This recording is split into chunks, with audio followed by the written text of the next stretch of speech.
मुंबईतल्या चेंबूर वाशीनाका परिसरात एफडीएची कारवाई। प्रयागनगरजवळ फ्रुटीच्या गोदामातून मुदतबाह्य शीतपेयांचा साठा जप्त।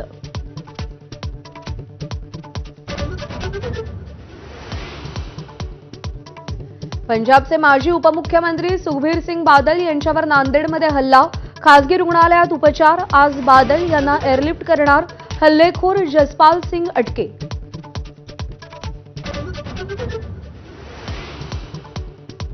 उत्तराखंडमधल्या मल्लिकार्जुन खरगेंच्या सभेनंतर शुद्धीकरण प्रकरणी देशभरात काँग्रेस सत्याग्रह करणार।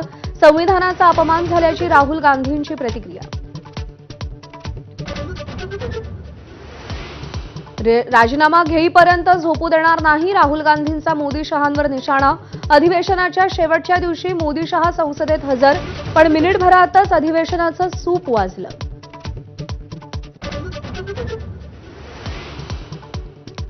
अपात्रतेची कारवाई प्रलंबित असताना निवडणूक आयोगानं निर्णय देणं घातक पायंडा। आधीच्या घटनापीठाच्या निर्णयाचा फेरविचार व्हावा, कपिल सिब्बल यांची मागणी।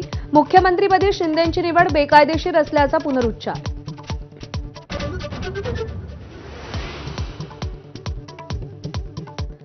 चाकणमधील उद्योजकांच्या स्थलांतराच्या निर्णयामुळे आमदार रोहित पवारांनी चिंता व्यक्त केली। आज रोहित पवार उद्योजकांची भेट घेऊन त्यांच्या समस्या जाणून घेणार।